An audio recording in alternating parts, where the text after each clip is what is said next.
In this lesson, we'll work on blending the road signs in our image by adding both dirt and vegetation to them.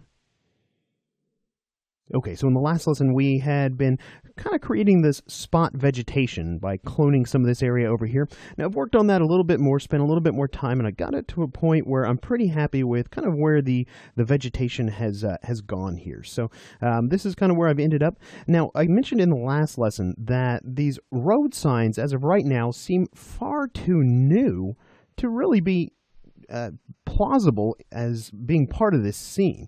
So let's come in here and look at some ways that maybe we can come in and age them up and kind of fit them a little bit better into the scene. So we'll just go ahead and drop in a new layer under our mid-ground blending group here. And I'm going to go ahead and grab my brush tool by hitting B on the keyboard. And let's go ahead and grab a brush here. Now, the first thing I'd like to do is dirty them up some, add some dirt to them. So just like we did with the building up above, these road signs are going to be collecting dirt and dust and things of that nature exactly in the same fashion. So let's come in here and maybe grab a structure brush, just like we did with the building. I'm going to come in and grab structure 3. And let's go ahead and sample some of these colors that we used up here. Maybe we'll hold Alt and grab this one here. And I'm going to hit X and grab even a little darker color as well. So we'll just zoom in and find a little darker hue. Maybe one of these right here. So let's come in here. I've got my brush set at 30% opacity. So I'll start off with the lighter dirt. Let me Alt and right click and drag, and I'll shrink that brush down some. And we'll just call this road signs dirt. And we're just simply going to come in just like we did with the building and sort of paint some dirt onto these road signs. So let me go and ramp that opacity back up so we can kind of see what we're doing here. Now, looking at structure 3, I feel like structure 1 might be a little bit better. Let me shrink that down and show you why. If you look at my brush preview, it's got more kind of cutout areas in it. So if I come in and grab my eraser tool now, let's go ahead and set it also to structure 1. That's a pretty large brush, so we'll shrink that down some. And I'll just erase some of this dirt away. Now you can see here that the brush tip's orientation is changing each time I sort of blot it on my dirt. So I can come in and I can blot dirt, and that brush is going to be rotated a little differently each time I tap my stylus to my tablet. So we'll come in and paint in some of this lighter colored dirt. And then I'm going to hit X, and we'll do some darker colored dirt as well. So we'll just maybe shrink our brush down a little bit and kind of cake some underneath. Looks like we've lost our pole. Might need to come in and use our water, or rather come in and erase that out of our water. Yep, there we go. Let me grab my eraser, and I'll just shrink this exact same brush down and bring that pole back. There we go. All right, great. So back up on our dirt layer. Come in and add just a little bit of dirt underneath. Don't want to get too dark with it.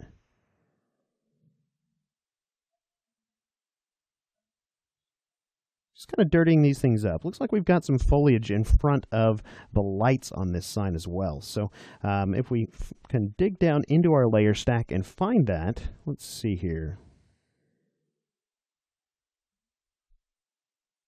We've got a little bit on our building layer.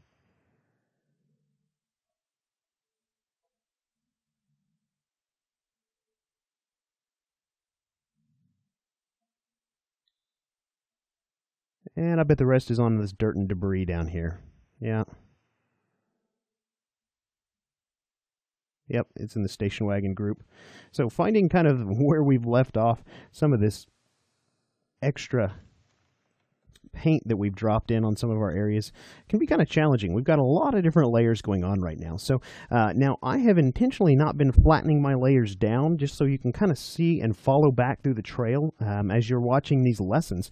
But in a typical workflow, I would begin flattening some of this down. So let's come in here and pick up where we left off in the mid-ground blending group. There we go. Again, dropping in some of this dirt. Maybe we hit some of this darker dirt on the sign itself. Thinking about areas that would collect dirt. I'd probably collect underneath these lights, maybe in the cracks on the corner of this sign. Looking here at our little traffic barriers, maybe it's kind of collected around the base of that one.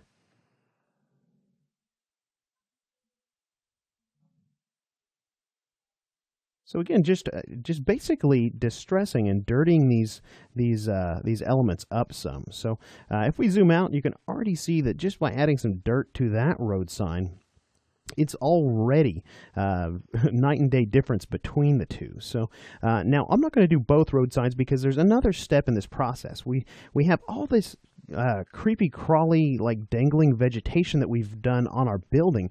We might as well go ahead and put some of that on our road signs as well, just so for the simple sake of consistency. So let's come in here and maybe make a new layer, and we'll call this one road signs. If I can type.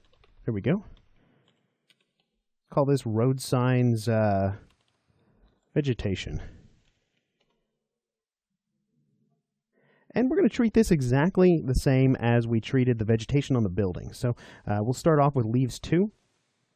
And let's go ahead and sample some of these darker hues. Actually, I assigned that to my eraser. So let's go ahead and set the eraser to a hard round. Grab our brush and set that to leaves 2. Sample that darker value, hit X, and I'll sample maybe this lighter value here. Actually, let's go ahead and let's grab a lighter value from these trees that are rather close to that. So that one's kind of in between this cluster of trees and this one back here. So maybe grab this one right here. And let's hit X, start with dark. Again, thinking about kind of the blocking of the silhouette of these this vegetation.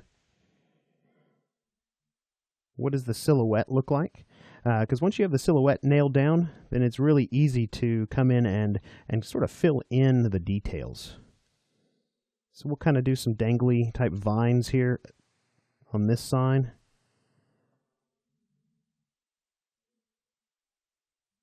You know, we've got a lot of dangly vines. You know, let's just erase that.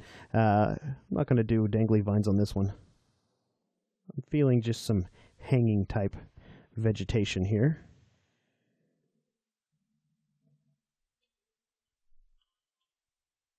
I think we get too many repetitive elements and it starts to look a little bit fishy in terms of how realistic it feels. So maybe this one, we've got this vegetation almost completely covering this light here.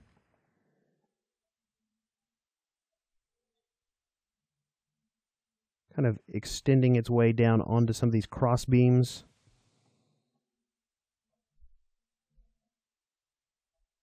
Let's kind of work our way over here.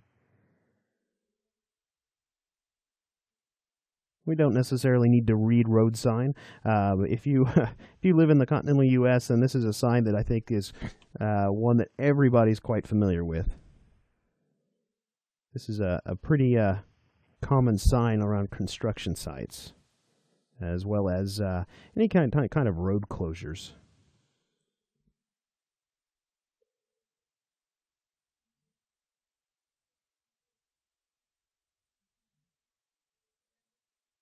Just kind of working in this other value, just like we did with the building. Adding some of these clumpy type vegetation pieces. Let's come in here and maybe add some to this barrier right here. I'm not even sure if that's what the right term for that is. These are things that, again, typically block off areas so you can't drive there. You see these a lot on highways when they're trying to guide you away from construction.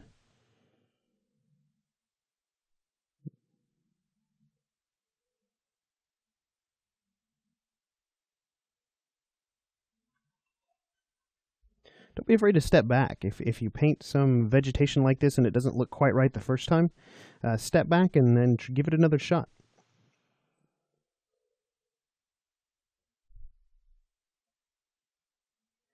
So you'll notice that I'm spending a little bit more time on this vegetation than I did on the vegetation for the building. Now, the reason being is that this vegetation is closer to us, so it needs to be just a little bit more detailed. However, it's not exactly in the foreground of the image, so I'm not too concerned with, again, hyperrealism for this. So don't be spending hours and hours painting this particular foliage as opposed to the other, and still do it really quickly. All right, great. That road sign is looking like it fits into this environment quite well now. So the only other thing I might do is come in here and maybe add a little bit of shadowing in. Let's use maybe a soft round opacity or even the airbrush. Shrink it down. Drop the opacity to maybe 30%. With this one, I hit Shift 3 to grab that 30% value because the airbrush feature is turned on. So I'm going to come in and just kind of add a little bit of shadow right in here.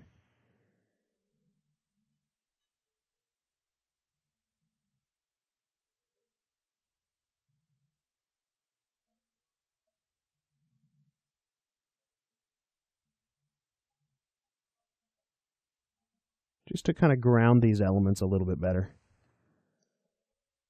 All right, great. That's already starting to look really nice. Whoa, just erased my shadow. Let's shrink that brush down. All right, great. So I tell you what, go ahead and work on the other road sign in between lessons. I'll do the exact same, but in zooming out and kind of taking a look at where we're at with our photo manipulation, we're looking really, really great. Now, we still, however, have a little ways left to go. If we kind of collapse some of these layers, remember these buildings back here that we dropped in early on in this course? Well, we still have those to handle, but before we move on and begin kind of integrating those a little bit better, I want to go ahead and switch over and work on a little bit of color correction. I mentioned that we're going to do some pretty dramatic color correction for this image. Thinking about, we want this to be almost a post-apocalyptic, almost even after the zombie apocalypse type image. We can really add a little bit more of an eerie feel to it with some dramatic color correction. So let's go ahead and in the next lesson do just that.